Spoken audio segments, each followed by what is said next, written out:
네, 그래요. 자, 오늘 우리가 읽은 우리 11장 9절로 13절. 네, 이제 남북 분단에 대한 이야기를 우리가 함께 나누고자 합니다. 뭐든지 우리의 모든 삶의 결과는 그 원인들이 있겠죠. 우리의 삶의 그 모든 내용들이 쌓여서 우리는 분명히 판단받고 또 뿐만이 아니라 하나님 앞에서 우리가 심판받을 그날이 분명히 있음을 기억하시기를 바랍니다. 우리는 이미 구원에 대한 심판은 이미 끝났어요.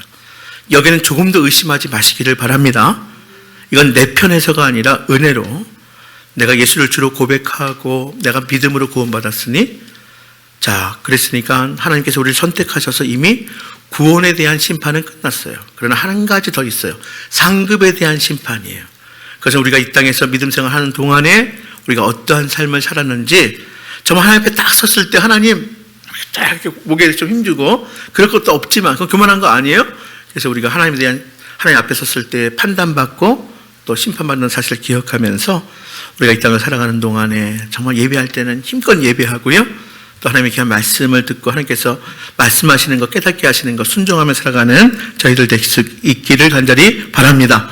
사실은 이제 우리가 함께 나눌 이 성경의 말씀은 참 솔로몬의 그 말년, 그렇죠? 참 솔로몬 하면 제가 말씀드린 것처럼 이스라엘의 황금기, 절정기, 그것을 맛본 왕이에요. 세상에 어떤 왕보다 정말 부귀영화를 정말 이만큼 누릴 수 있었을까 할 정도예요. 우리가 잘 아는 것처럼 지혜도 정말로 출중했습니다. 자, 그런데 솔로몬은 그 받은 부귀영화가 과연 그에게 복이 되었나 하는 겁니다. 자, 이 분단의 원인에 대해서 이제 열왕기상 12장 14절에 나오는 이제 남왕국과 북왕국의 그 분단의 그 원인은 분명하게, 자, 몇 가지 원인이 있다는 것을 성경은 보여줘요. 첫 번째가 솔로몬의 타락이에요. 그리고 우리가 이제 12장에서 살펴봤지만 솔로몬의 아들 르호보암의 어리석음이 있어요. 그리고 이제 앞으로 우리가 살펴보겠지만 이제 분단이 고착화된 것은 여로보암 역시도 하나님의 뜻 가운데 세워진 북왕국 이스라엘의 왕으로 세우셨어요. 우리 살펴보았어요. 하나님께서 이루셨다는 거예요. 근데요, 이제 그 분단이 고착화된 것은 다른 게 아니라 바로 여로보암의 탐욕에서 이제 분단이 고착화되었다는 사실이에요. 그러니까 이스라엘의 남북 분단이 되고 그리고 고착화된 것은 특별히 세 가지 인물 주목해 보세요. 솔로몬의 타락, 그리고 르호보암의 어리석음, 그리고 여로보암의 탐욕에 의해서, 그렇죠? 그리고 또 분단이 고착화되었다는 사실이에요. 이들의 타락과 어리석음과 탐욕은, 약 200년 후에, 분단 200년 후에 이제 외세에 의해서 북왕국부터 망해버립니다. 그러니까 북왕국 이스라엘이 이제 분단된 이후에 200년 후에, 주전, 우리가 BC 722년에 아시리아에 의해서 완전히 패망합니다. 그리고 나서 이제 한 150년의 시간을 하나님께 더 두셔요. 남한국만 가지고 이제 150년 후에 남한국, 하나님께서 원하신 건 뭘까요? 시간을 둔 것은 돌이키라고. 그렇죠? 근데 여전히 그러지 않냐고 북왕국의 길을 걸어가요. 그래서 북왕국이 패망한 그 이후 약 한 150년 후에, 주전 586년, 바벨론에 의해서 이제 멸망합니다. 그러니까 보십시오. 이 시점, 열왕기 이제 상 12장을 시점으로 200년 후에 남과 북이 분단되고요. 북이스라엘부터 멸망하고 그 다음에 남왕국이 멸망하게 되고요. 그것으로 끝나지 않아요. 멸망 후의 끝이 아니라 약 1000년이 지난 1세기. 그렇죠? 그러니까 분단된 이후에 1000년이 지난 1세기까지, 그러니까 예수님 오시기까지 그들은 뭐예요? 서로에 대한 증오와 그리고 대립이 계속되었다는 사실이에요. 여러분, 1000년의 시간 동안에 분단된 이후에 1000년 동안 같은 민족, 하나님께 선택받은 민족이면서 서로 증오하고 대립이 계속되었다 하는 거예요. 우리는 지금 분단 몇 년이에요? 몇 년이에요? 아직 100년 안 됐잖아요. 우리가 정신 똑바로 차려야 되겠죠. 이 상태로 뭐냐면 200년 지난 다음에 하나가 패망을 하고, 예를 들어서, 그리고 150년이 지난 다음에 또 하나가 패망을 하고, 그리고 총 분단된 이후에 한 1000년가량을 서로 증오와 대립의 역사로, 끔찍하지 않습니까? 사실은 어쨌든 이스라엘은 그랬어요. 아브라함과 모세, 다윗에 이르기까지 하나님께서 택하시고 세운 나라가 왜 분열하였을까 하는 거예요. 아니, 하나님이 선택한 나라고 하나님이 선택한 민족 아닙니까? 하나님 나라를 보여주려고 아브라함을 선택해서, 그리고 이삭에게, 야곱에게 약속하시면서 복 주시겠다고 약속하시고, 다윗에게 약속하시고 복 주시겠다고 한 그 나라가 왜 분열되었을까? 왜 분단되었을까? 이 분단의 과정과 이유를 살펴보면 우리가 오늘날 우리의 믿음과 삶, 그리고 이 시대를, 우리 민족을 다시 한번 생각해 볼 수 있을 거예요. 여러분, 아까 말씀드린 것처럼 분단의 씨앗은 솔로몬의 타락입니다. 다윗은 죽을 때에 솔로몬에게 유언합니다. 뭐라고요? 하나님 말씀 율법을 지켜 행하라는 거예요. 이게 다윗의 유언이에요. 다른 거 아니에요. 내가 하나님 말씀, 내가 부족하지만 하나님 말씀을 지켜 행한 것처럼 이제 너도 하나님 말씀 율법을 지켜 행하라, 이렇게 유언해요. 왕이 된 솔로몬은 하나님께 지혜, 즉 선악을 분별할 수 있는 말씀을 듣는 마음이에요, 사실은. 하나님의 백성들, 하나님의 나라를 잘 통치할 수 있도록, 다스릴 수 있도록 하나님 마음을 주세요. 지혜를 주세요.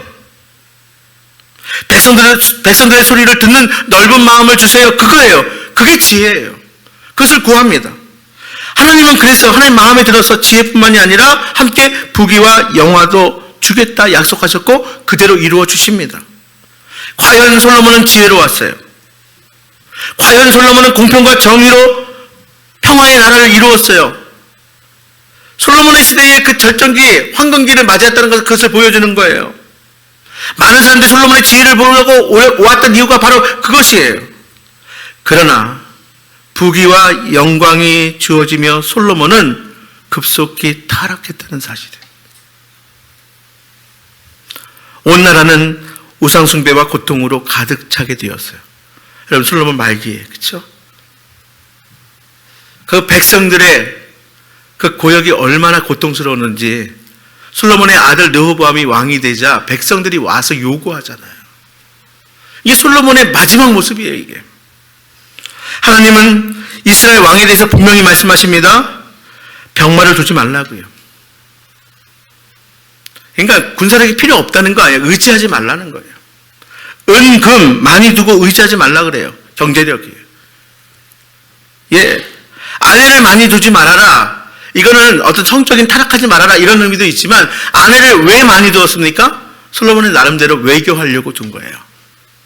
그러니까 쉽게 해서 다른 나라 의지하지 말아라, 이거예요. 군사력 의지하지 말고, 경제력 의지하지 말고, 외교력 의지하지 말아라. 필요 없다는 이야기 아니에요. 의지하지 말라 경고합니다. 솔로몬은 반대로 합니다. 반대로. 보세요. 이제 솔로몬의 황금기, 그 절정기 맞습니다. 그런데요, 그 많은 것들, 황금기, 절정기가 잘못되었다는 것이 아니라 솔로몬이 그것들을 의지했다는 거예요. 병마를 의지했어요. 군사력을. 그리고 경제력, 은금을 많이 풍부하게, 오죽하면 은이 돌덩이같이 여겨질 정도로, 백향목이 뽕나무처럼 여겨질 정도로, 그렇죠? 그리고 후궁과, 그렇죠? 첩을 얼마나 많이 두었는지 몰라요. 그와 함께 그들이 함께 가지고 온 우상을 숭배하는 것을 허용하고요. 나중에 결국은 자기도 같이 우상 숭배를 하게 됩니다. 예, 우리가 지금까지 살펴보았어요. 1년 동안 걷어들인 세금이 666달란트, 22톤가량이에요. 금만 22톤. 그렇죠. 금이 넘치니까 우리 살펴보았습니다. 의전으로 쓴 큰 방패, 작은 방패 얼마나 많이 두었습니까? 왕궁 안에 의자, 그릇 모두 다 금으로 입혔어요. 성전과 그리고 왕궁과 별장 다 금으로 화려하게 입혔습니다. 애굽의 바로의 딸과 혼인했어요. 그를 위해서 황후궁도 지어줬다 기록하고 있어요. 그 외에 주변의 모든 나라, 그렇죠? 여자들과 혼인했어요. 그 수가 1000명이 넘었다 기록하고 있습니다. 성적으로 당연히 타락했죠. 이방 여자들이 섬기던 우상 신전을 곳곳에 만들어줬어요. 솔로몬 자신도 그곳에 가서 우상을 섬겼어요. 예, 분명히 우리가 오늘 읽은 열왕기상 11장 9절 말씀에는 이렇게 말씀해요. 솔로몬이 마음을 돌려 이스라엘 하나님 여호와를 떠남으로 여호와께서 그에게 진노하시니라. 여호와께서 일찍이 2번이나 그에게 나타나셨으므로. 한 번이 아니라 2번. 이 얘기는 뭐냐면 여호와께서는 계속해서 솔로몬에게 뭐예요? 돌이키라고. 그렇죠? 이렇게 요구하신 거예요. 다른 신을 따르지 말라 하셨으나 그는 여호와의 명령을 지키지 아니하였다. 지혜를 상실한 솔로몬은 하나님의 경고를 듣지 않고 뭐예요? 돌이키라. 2번이나 하나님께서는 계속해서 반복적으로 돌이키라 하는데 돌이키지 않았어요. 그때 결과가 뭐예요? 결과가 뭐였습니까? 외부에 적들이 생겼어요. 우리가 대표적인 사람 성경에 나옵니다. 뭐라고 나와요? 자, 에돔의 하닷, 그리고 뭐예요? 이제 아람의 르손, 그렇죠? 이렇게 나옵니다. 수리아 왕이 되죠. 르손. 외부에 적이 생기고요. 뿐만이 아니라 내부의 적 누구예요? 선지자를 통해서 뭐라고 말씀하세요? 이제 여로보암에게 붙여주겠다는 거예요. 내부의 적이 생겼어요. 이로 인해서 결국은 솔로몬은 괴로움을 당하게 되죠. 마음의 사실은 가시가 되죠. 그리고 솔로몬은 목숨을 다합니다. 이제 다윗처럼 뭐예요? 이제 이 땅의 삶을 마감하게 됩니다. 예, 바로 분단의 씨앗은 솔로몬의 타락이었다. 자, 다음으로 여기까지만 살펴봅니다. 그 다음이 뭡니까? 바로 솔로몬의 아들 르호보암의 어리석음이에요. 이것은 우리가 어제 오늘 살펴보았습니다. 자, 온 이스라엘은 르호보암을 처음에 왕으로 섬기려 했어요. 그래서 이스라엘 백성들이 르호보암 앞에 나와서 요구합니다. 무리한 노동력, 건축 줄여달라 하는 거예요. 과도하게 매기는 세금을 줄여달라 요청합니다. 이건 어떻게 보면 정당한 요구이기도 해요. 왜냐하면 과했기 때문에. 자, 12장 4절에 보면 이렇게 이야기합니다. 왕의 아버지가 우리의 멍에를 무겁게 하였으나 왕은 이제 왕의 아버지가 우리에게 시킨 고역과 매운 무거운 멍에를 가볍게 하소서. 그리하시면 우리가 왕을 섬기겠나이다. 르호보암을 이제 이스라엘 왕으로 우리가 섬기겠습니다. 단 뭐예요? 이제 노동력 좀 줄여달라고, 세금 좀 줄여달라고 이렇게 요구합니다. 그러나 르호보암은 그렇죠? 이 노인 원로들의 지혜를 듣지 아니하고 이제 자기 친구들의 그런 조언을 들어요. 사실은 르호보암이 듣고 싶은 것만 들은 거예요. 자기 탐욕, 그렇죠? 자기 욕심, 자기 생각. 그러니까 여러분, 하나님을 믿는 신앙의 자기, 내 중심, 이거는 하나님에 대한 신앙이 아니에요. 중심이 뭐예요? 주님의 마음, 하나님 말씀, 하나님 나라의 가치. 그러니까 자기 생각, 자기 탐욕 때문에 젊은 친구들의 말을 듣고 그 선택을 해버립니다. 이제 노동력, 건축 세금을 줄여달라는 백성들의 감독관을 이제 솔로몬이 보내잖아요. 자, 그런데 그 감독관을 감독관 아도람을 이제 백성들이 그냥 죽여버립니다. 이제 우리는 인정할 수 없다는 거예요. 그렇죠? 르호보암을 왕으로 인정할 수 없다. 그 통치를 우리가 받아들일 수 없다. 그 보낸 감독관을 죽여버립니다. 그러자 르호보암이 불이 나게 세겜에서 예루살렘으로 도망갑니다. 그리고 여기서 끝난 게 아니에요. 그러면 사실은 이렇게 됐을 때는 한번 돌아봐야 되는데 사람은 그렇지 않아요. 예루살렘으로 불이 나게 도망가서 한 일이 무엇입니까? 군사를 일으켜요. 군사 18명을 일으켜서 자, 우리도 민족과 민족이 전쟁을 치렀잖아요. 북이스라엘과 이제 한바탕 전쟁을 치르려고 하는데 하나님이 그것을 막으시잖아요. 그 모든 계획은 수포로 돌아가게 됩니다. 자, 타락한 솔로몬에게 일단 하나님은 몇 번 찾아오셨다고요? 보니까 2번 찾아와서 경고하십니다. 그리고 하나님께서는 끊임없이 말씀하세요. 다윗과 맺은 언약과 율법을 지키라고 요청하면서 하나님은 다윗과 맺은 약속 때문에 완전히 빼앗지는 않을 거예요. 무엇을 할 수 있습니까? 하나님은 신실하신 하나님이세요. 다윗과 맺은 언약은 하나님께서 저버리지 않아요. 자, 그래서 솔로몬 내 대가 아니라 네 다음 아들에게서 이제 남과 북이 분단되는데 그것도 뭐냐면 이제 다윗과 맺은 언약 때문에 완전히 빼앗지는 아니하고 유다 지파 하나만 대표적으로 그렇죠. 남기겠다 하는 거예요. 여러분 그렇습니다. 그럼에도 하나님께서는 신실하게 약속을 지키세요. 솔로몬 그 시대에는 멸망시키지 않아요. 솔로몬의 탐욕 때문에 그렇다고 솔로몬의 시대에 멸망시키지 않아요. 아들 세대에도 한 세대만 남겨두어서 다윗과 맺은 언약을 지켜가십니다. 분단의 순간 전쟁의 참상과 멸망에서도 선지자 스마야를 통해서 경고해서 그 전쟁은 막으세요. 민족간의 전쟁은. 무엇을 할 수 있습니까? 포기하지 않으시는 하나님의 사랑입니다. 하나님 여러분을 사랑하십니다. 포기하지 않으세요. 저는 하나님의 이런 열심히 우리를 선택하시고 부르시고 구원한 줄 믿습니다. 하나님께서 선택한 한 영혼을 위해서 하나님께서는 포기하지 않으시는 하나님. 그 하나님의 사랑과 그 신실하심 우리가 다시 한번 오늘 우리 삶 가운데에 믿고 확신하고 누릴 수 있게 되기를 바랍니다. 솔로몬의 부귀와 명성은 지혜에 대해 정말로 대단한 은혜였음을 우리가 살펴보았습니다. 그러나 우리가 다시 한번 기억할 것은 안타깝게도 그 부귀와 명성이 교만이 되었을 때 멸망의 씨앗이 되었음을 우리는 살펴볼 수 있기를 바랍니다.